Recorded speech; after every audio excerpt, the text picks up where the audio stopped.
Kita akan sebutkan teman-teman sekalian hadis qudsi yang lain. Kalau teman-teman bisa tulis, ditulis hadis qudsi ini ya. Karena ini hadis qudsi mulia sekali ya. Kalau saya subhanallah selalu merasa gembira sekali dengan mendengarkan hadis qudsi ini ya. Dan hampir setiap hari hadis ini selalu saya ulang-ulangi teman-teman sekalian. Saya ulangi, saya baca lagi, saya renung lagi dan seperti sebuah hiburan yang tidak akan pernah ada habisnya. Nah, ini hadis qudsi, hadis sahih di mana Allah Subhanahu wa taala menyampaikan kepada kita berita gembira tentang orang-orang yang mau berprasangka baik dengan Allah. Silakan ditulis. Allah berfirman, "Wahai anak Adam." Artinya kita semua manusia dipanggil. Jangan pernah engkau takut kepada siapapun yang mempunyai kekuasaan. Selama kekuasaanku ada. Dan ketahuilah, kekuasaanku tidak akan pernah punah selamanya. Ditulis dulu, lanjutin dulu, nanti kalau ada yang tertinggal bisa kita ulangi ya. Wahai anak Adam, jangan pernah engkau takut dengan kesempitan rezeki. Karena perbendaharaanku penuh. Dan perbendaharaanku tidak akan pernah punah selamanya. Wahai anak Adam. Ini potongan yang ketiga dari hadis. Kalau tertinggal langkahin dulu, nanti kita kembali.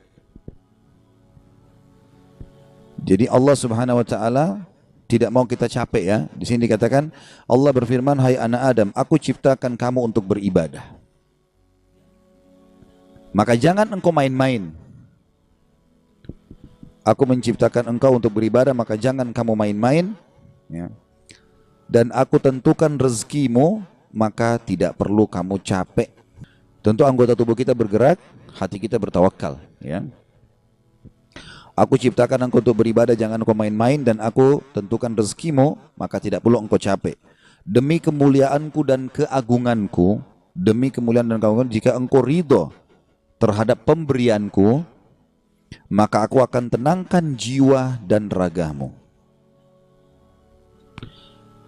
Jika engkau ridho ya, terhadap pemberianku, maka aku akan tenangkan jiwa dan ragamu. Jika engkau tidak ridho, dan engkau akan mulia di sisiku. Dan engkau akan mulia di sisiku. Tapi jika engkau tidak menerima pemberianku, maka aku akan membuatmu mengejar dunia. Nanti kita ulangi lagi ya. Dan jika engkau tidak menerima pemberianku, maka aku akan membuatmu mengejar dunia. Seperti hewan buas yang sedang mengejar mangsanya di padang pasir. Seperti hewan buas yang sedang mengejar mangsanya di padang pasir. Kemudian tidak akan datang kepadamu kecuali yang sudah aku takdirkan. Jadi kalau kita ridho dengan apa yang Allah berikan, Allah akan buat jiwa kita dan raga kita tenang. Lalu kita mulia di sisi Allah.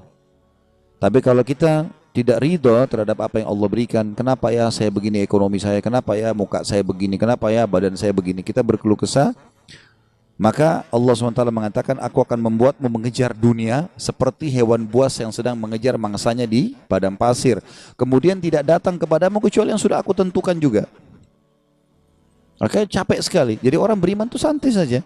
Dia akan dapat semua apa yang Allah janjikan. Tidak perlu capek-capek. Nah, orang yang mengejar dunia berlebihan justru orang karena tidak bisa menerima takdirnya Allah. Atau tidak ridho dengan pembagiannya Allah. Wahai anak Adam, aku telah menciptakan langit dan bumi, dan aku tidak pernah sulit menciptakan keduanya. Maka apakah kau pikir aku akan sulit untuk mengurus rezekimu? Ya. Wahai anak Adam, nanti kita ulangi kalau belum ya. Wahai anak Adam, jangan pernah engkau minta rezeki untuk esok hari, sebagaimana aku tidak pernah meminta kepadamu amal esok hari. Wahai anak Adam, sesungguhnya aku mencintaimu, maka atas hak itulah cintailah aku. Ya. Kita ulangi hadisnya. Allah menyebutkan dalam hadis qudsi, ya. Wahai anak Adam, jangan pernah engkau takut dengan siapapun yang berkuasa, raja, presiden, siapa saja, selama kekuasaanku ada, dan kekuasaanku tidak akan pernah punah selamanya. Wahai anak Adam, jangan pernah takut dengan sempitnya rezeki, sebab perbendaharaanku banyak, penuh, dan perbendaharaanku tidak akan pernah habis selamanya. Yang ketiga, wahai anak Adam, aku telah menciptakan engkau untuk beribadah, maka jangan bermain-main. Dan aku juga sudah menentukan rezekimu, maka tidak perlu engkau capek. Jadi di sini anggota tubuh kita berusaha, hati kita bertawakal. Demi kemuliaanku dan keagunganku, jika engkau ridho terhadap pemberianku, ridho dengan paras wajahnya, tubuhnya, pasangan hidupnya, anaknya, maka aku akan tenangkan jiwa dan ragamu, dan engkau akan mulia di sisiku. Dan jika engkau tidak ridho terhadap pemberianku, maka demi kemuliaanku dan keagunganku, aku akan bebankan kepadamu dunia, atau aku akan membuatmu mengejar dunia, sehingga engkau berlari-lari mengejarnya seperti hewan buas yang sedang mengejar mangsanya di padang pasir. Kemudian tidak datang kepadamu kecuali yang sudah aku tentukan. Wahai anak Adam, aku telah ciptakan langit dan bumi, dan aku tidak pernah merasa susah dalam mengurus dan menciptakannya. Maka apakah kamu pikir aku akan capek dengan mengurus rezekimu? Wahai anak Adam, jangan pernah engkau minta rezeki esok hari, sebagaimana aku tidak pernah minta kepadamu amal esok hari. Kita tidak perlu sholat untuk besok, untuk lusa, untuk minggu depan, cadangan, tidak perlu. Sholat hari ini. Kita puasa ya hari ini. Ramadan tahun ini. Itu pun hari yang ada kita hidup, kita puasa. Kalau enggak ada. Gitu kan? Hari ini semuanya. Maka jangan kau minta rezeki besok kepadaku, sebagaimana aku tidak minta kepadamu amal besok. Gitu kan? Lalu kata Allah Subhanahu Wa Taala, penutupan hadisnya, ya, sebagaimana sudah kita sebutkan tadi ya. Wahai anak Adam, aku sangat mencintaimu, maka atas hak itulah cintailah aku. Dan makna cinta artinya mengabdi dan berkorban. Ya. Ya, ikutilah perintahku. Apa yang aku perintahkan, apa yang aku larang. Aku perintahkan kerjakan, larang tinggalkan. Ini subhanallah hadis teman-teman sekalian. Setiap kali saya baca, saya pribadi ya merasa ketenangan jiwa. Udah Allah sudah tentuin semua. Dan ini sesuai juga yang pernah saya sampaikan teman-teman sekalian. Hadis yang perkataan Hasan Basri rahimahullah yang mengatakan, aku selalu tenang dan senang dalam kehidupan dunia karena dua hal.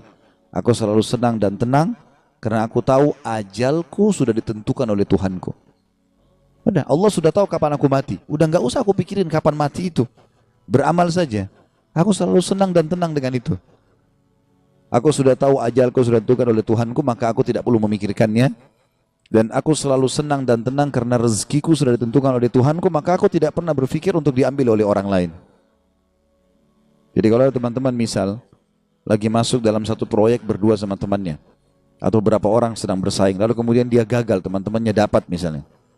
Jawaban sederhana, belum rezeki, selesai. Karena biar kita berusaha setengah mati nggak bakal dapat itu. Sudah Allah tentuin. Seperti itulah. Dan tadi sudah kita jelaskan di diskusi tadi, kalau kita ridho dengan pemberian Allah, Allah buat jiwa kita dan raga kita tenang. Subhanallah, orang kalau misalnya mau makan udah habis, oh ya sudah, belum rezeki saya, tenang jiwanya. Kenapa habis, kenapa dimakan, kenapa begini, sakit hati, perutnya juga lapar. Jadi ini kaidah hidup yang luar biasa yang mestinya kita fahami ya.